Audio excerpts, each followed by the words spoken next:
Você está no canal do Próspero e tudo é futebol aqui. Bom, quem gosta de futebol, que vive acompanhando jogos pela TV ou tem o hábito de ir aos estádios torcer para o seu time, principalmente aqui no futebol brasileiro, deve estar com a paciência no limite, porque quase não se tem jogo de futebol. Cada decisão do árbitro é contestada como se fosse uma pena de morte. Um lateral que o juiz dá para um outro time, vem os jogadores em cima do árbitro, uma coisa assim assintosa, empurrão, peitando mesmo o árbitro, as famosas rodinhas, né, para intimidar o árbitro, porque ele resolveu dar um lateral que um time ou outro achou que não era do adversário, sim dele. É uma coisa assim assustadora, assustadora. E desde a volta do futebol brasileiro aqui para a Copa do Mundo, essas rodinhas, essas pressões em cima dos árbitros têm se intensificado. A cada momento você vê lá muito empurra, muita. E aí os jogadores entre eles mesmo começam a trocar peitadas, a empurrar, até dar alguns sopapos, né?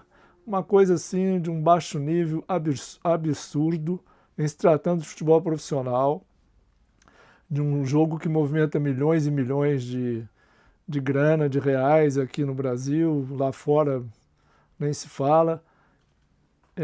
Ingressos caros, relativamente caros aqui no futebol brasileiro, para você ir ver um jogo e quase não consegue ver, porque os jogadores e as comissões técnicas, os treinadores também, não dão um pingo de sossego para os árbitros. Pois bem, na segunda-feira, dia 10, agora, segunda-feira, dia 10 de agosto, a CBF vai fazer uma reunião com todos os clubes do Brasileirão, se não me engano, acho que até da Série B também vão participar os clubes, para se discutir se a CBF aplica ainda nessa temporada as novas regras do futebol que foram determinadas durante a Copa do Mundo pela FIFA, Copa última agora, visando coibir a cera que a gente fala, né? Aquela coisa para demorar para pôr a bola em jogo, tanto nas batidas laterais, nos escanteios, nos tiros de meta, há um certo movimento, né, em torno dessas regras que foram adotadas com relativo sucesso na Copa do Mundo, algumas precisam ser aperfeiçoadas, e a CBF estava com receio de implantar logo de cara aqui no futebol brasileiro, porque teme que possa criar atritos numa competição que já está em andamento. Então pode ser que se adie para a próxima temporada. Eu acho isso uma bobeira, uma palhaçada, já que tem as regras que foram usadas na Copa e funcionaram, poderiam já ser imediato aqui no futebol brasileiro. Mas nessa segunda-feira vai ter essa reunião. Paralelamente a esse acordo, aí se começa a implantar essas regras determinadas pela FIFA na Copa, já no Brasileirão, nas competições nacionais, também a CBF vai fazer uma advertência, vai tentar entrar num consenso com os clubes a respeito dessa coisa de pressionar a arbitragem, seja os jogadores em campo, nesse empurra, peitando o juiz a todo momento, e também com as notas de repúdio que os clubes têm distribuído à torto e direito aí a qualquer partida que se sente prejudicado, colocando até a lisura do campeonato em questão. O próprio produto, o campeonato também está sendo questionado. Então a CBF vai fazer essa reunião com os clubes para determinar, primeiro, se as regras da Copa vão ser adotadas de imediato no Brasil. Segundo, se dá um basta nessas notas de repúdio, se entra num acordo, num entendimento, porque não tem cabimento um clube ficar falando do outro, e quem está na berlinda, quem está sob suspeita é o Campeonato Brasileiro, que os próprios clubes disputam. Então é uma coisa assim também fora de propósito. Outra coisa que pode pegar muito aí, nesta sexta-feira, dia 7 de agosto, a comissão de arbitragem da CBF teve uma reunião com os doutos juízes perdão, do Superior Tribunal de Justiça Desportiva, o famoso STJD.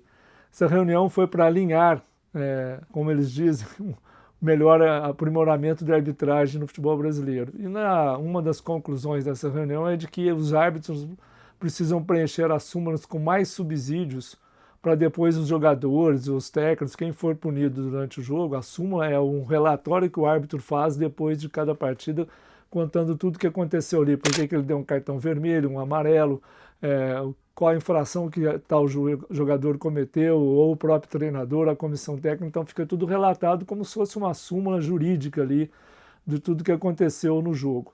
Então o STJD quer que essa súmula seja um pouco mais esclarecedora, com mais subsídios. Por que que eles estão falando isso? Os auditores e os doutos, né, advogados do STJD, para eles julgarem com mais celeridade tudo que acontece no campo e não ficar esperando muito tempo, uma semana depois de que acontece um jogo e tem uma infração grave, e aí ser julgada depois, aí tem que recorrer no tribunal, toda aquela coisa jurídica que vocês sabem como funciona. Então é uma intimidação também do STJD, não digo intimidação, mas uma união de esforços aí para a arbitragem ser mais clara, mais incisiva e com mais conteúdo nas súmulas, para o STJD julgar tudo que se passa no campo. A meu ver, isso aí vai dar mais poder ainda ao STJD, que tem feito algumas denúncias e indiciando alguns jogadores de uma forma muito autoritária, sem propósito nenhum, querendo mudar até o que foi decidido dentro de campo. Então, toda atenção, porque foi feita essa reunião entre Neto Góes, que é o presidente da comissão disciplinar da arbitragem, e o Sandro Meirahit, que é o chefe da arbitragem, é o que escala os árbitros, que comanda os árbitros do futebol brasileiro. Esses dois foram reunir com os presidentes do STJD, que cuida, né, das denúncias e dos julgamentos dos jogadores e técnicos, tudo que acontece no campo. O STJD tem um poder absurdo e vai agora também começar a supervisionar o trabalho dos árbitros, pedindo mais clareza e mais subsídios nas súmulas quando eles relatam uma expulsão, por que deu um cartão amarelo, vermelho, para eles poderem julgar. Isso aí é muito importante, vai dar mais poder ao STJD, então que abram os olhos os jogadores, os treinadores, as comissões técnicas, os dirigentes, porque qualquer ato agora que eles cometerem assim, fora um pouco do padrão, certamente cairão lá nas garras do Tribunal de Justiça Desportiva e eles podem pegar penas meio assustadoras, como o Abel Ferreira, que foi punido por 8 jogos, depois caiu para 7, por uma pena disciplinar, né? Uma pena para ele, como se diz, não é nem disciplinar, é uma pena para ele se comportar melhor, digamos assim. Pelo histórico de expulsões e de reclamações do Abel Ferreira, técnico do Palmeiras, ele já cumpriu, já foi, boa parte dessa pena foi cumprida lá antes da Copa do Mundo, mas o STJD interferiu chegou nesse ponto. Então, alguns lances mais ríspidos e certamente que estiverem na súmula e bem fundamentada na súmula dos árbitros, o STJD vai pegar pesado. Então, a arbitragem está questionada no futebol brasileiro. Segunda-feira tem essa reunião e tudo que for relatado lá vocês vão conhecer aqui no canal do Prospere. Chega dessas rodinhas chatas, chega de pressionar o juiz, deixa o juiz apitar. Depois, se ele cometeu algum erro, isso que vão os clubes que procurem a CBF para questionar o árbitro e até tomar alguma providência jurídica contra as péssimas arbitragens também, que não ajudam nem um pouquinho a melhorar o futebol brasileiro. Então é isso, aguardaremos segunda-feira o desfecho dessa reunião de clube, CBF e arbitragem para ver se o futebol brasileiro entra um pouco nos eixos e para com essas palhaçadas durante os jogos de ficar mais paralisados os jogos por discussões peitadas e tal do que bola correndo mesmo, tá bom? Então é isso, tenham todos um bom dia, uma boa noite, boa sorte, até!